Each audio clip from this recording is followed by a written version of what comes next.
इतना मैं सोच विचार नहीं करता। 4 पिक्चरें 5 पिक्चरें नहीं चली, सब ठीक हो जाएगा। अबे मरा नहीं हूं मैं। जर्नलिस्ट ने लिख भी दिया, but don't worry you will be back. अरे मैं उसको फोन करके बोला, भाई तू ये क्यों लिख रहा है, बैक मतलब गया कहाँ हूँ, जो भी कमाता हूँ अपने।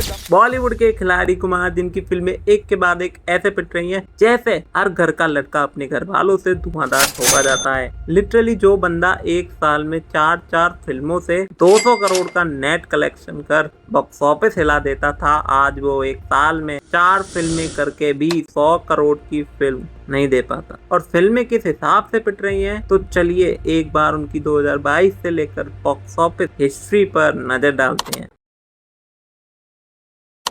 सूर्यवंशी जैसी मैसिव हिट देने के बाद अक्षय कुमार 22 की सुबह बच्चन पांडे बनकर पब्लिक को गुड मॉर्निंग बोलते हैं, लेकिन पब्लिक उनको गुड नाइट बोलकर करोड़ में सेट कर देती है और लोगों को फिल्म इतनी बुरी लगती है कि कई लोग ट्रॉमा में चले जाते हैं। एंड यहाँ से स्टार्ट होता है बच्चन नाम का शाप। फिर 3 जून को खिलाड़ी भैया सम्राट पृथ्वीराज लेकर आते हैं और फिल्म 180 करोड़ के बजट में 90 करोड़ का वर्ल्ड वाइड कलेक्शन कर पूरी तरह फ्लॉप होती है और AK को भी पब्लिक का भयंकर क्रिटिसाइज उठाना पड़ता है। लेकिन रक्षाबंधन पर कॉमेडी और हिस्ट्री की क्लास में मार खाने के बाद अपनी 4 बहनों की शादी कराने के लिए VIP शादी की उम्मीद लेकर आते हैं, लेकिन 52 करोड़ ही इंडिया से और वर्ल्ड वाइड 61 करोड़ का कलेक्शन ही मिल पाता है और इतने में कहाँ शादी होगी। तो फिर प्रभु श्री राम का नाम ही उनकी नैया पार लगाएगा। फिर दिवाली पर राम सेतु रिलीज होती है और ये भी 100 करोड़ तो नहीं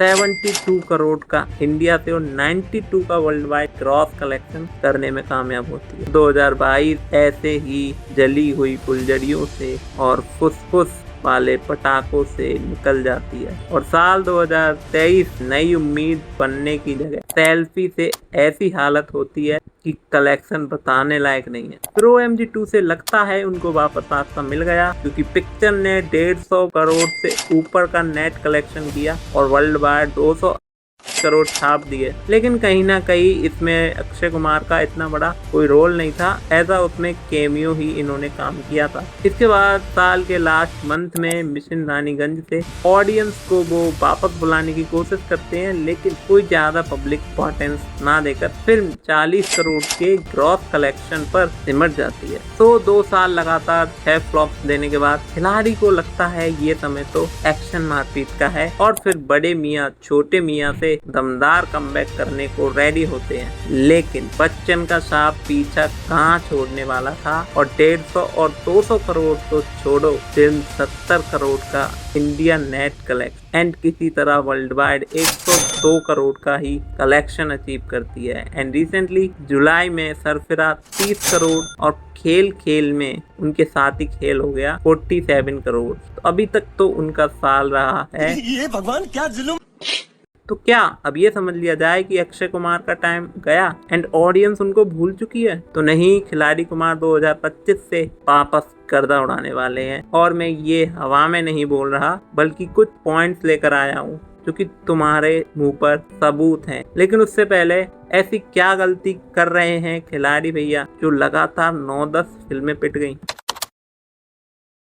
यूँ तो फिल्में फ्लॉप होने के कई रीजंस होते हैं, बट सबसे बड़ा और मेन रीजन होता है खराब स्क्रीन प्ले और स्टोरी लाइन। क्योंकि आजकल कुछ इक्के दुक्के एक्टर्स को छोड़ दो तो फिल्में स्टार के नाम पर नहीं, बल्कि फिल्म कितनी जरूरी है या पब्लिक से उसको रिस्पॉन्स कैसा मिल रहा है, ये ज्यादा जरूरी है। और अगर पब्लिक से उसको अच्छा रिस्पॉन्स मिलता है और कहानी अच्छी होती है तो पिक्चर अंधा पैसा कमाती है। एग्जाम्पल के लिए group 1, Rustam, airlift, jolly LLB 2 pad में, और दूसरी तरफ बच्चन पांडे, सम्राट पृथ्वीराज, बड़े मियाँ छोटे मियाँ, राम सेतु। तो अगर मैं तुमसे पूछूं तुम कौन से ग्रुप को चुनोगे, तो तुम्हारा आंसर पहला वाला ग्रुप ही आएगा, क्योंकि कहीं ना कहीं पहली फिल्मों का स्क्रीन प्ले और story telling and character synchronization ज्यादा बेटर है, जबकि दूसरी तरफ स्क्रीन प्ले और कैरेक्टर का बॉन्ड पीक नजर आता है। और अगर तुम इन सभी फिल्मों को दोबारा देखोगे तो डिफरेंस तुमको क्लियरली नजर आएगा। तो समय कोई भी हो, ट्रेंड कैसा भी हो,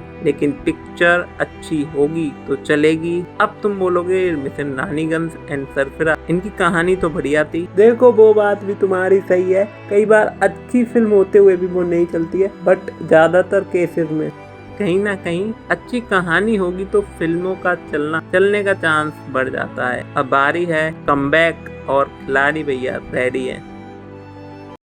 अब इतनी फ्लॉप देते देते अक्षय कुमार को वापस कमबैक करने का आइडिया मिल चुका है और 2025 उनके लिए कमबैक ईयर होगा, ऐसा मेरा दिल के साथ दिमाग भी कहता है। तो खिलाड़ी को अकेले नहीं, ग्रुप में कमबैक की राह दिखाई दे रही है। और अगर 2-3 फिल्में अच्छी हो जाती है तो पब्लिक की नजर में उनकी पॉजिटिव इमेज बनने लगेगी और पब्लिक की सोच बहुत इम्पोर्टेंट है। बाकी एक बार उनकी अपकमिंग मूवीज पर नजर डाल लेते हैं जो इस प्रकार है। तो स्काई फोर्स से वो अपने 2025 की सेकेंड इनिंग की स्टार्टिंग करेंगे। वैसे तो 20 दिसंबर को वेलकम टू द जंगल भी रिलीज हो रही थी, लेकिन वो 2025 में शिफ्ट कर दी गई है। आई डोंट नो ऐसा क्यों किया है, बट इसके अलावा 2025 में ही जॉली LLB 3 जो मच अवेटेड मूवी होगी, जिसमें अरशद वारसी और अक्की कुमार आपस में केस लड़ेंगे। तो ये मूवी तो भाई बम्पर कमाई करेगी, इसमें कोई शक नहीं है। इसके बाद फ्यूचर में भागम भाग 2, हाउसफुल 5, स्त्री 3, यानी लाइनअप तो सॉलिड है, जिसमें से जॉली LLB 3 और स्त्री 3 हद से ज्यादा नोट छापने वाली है।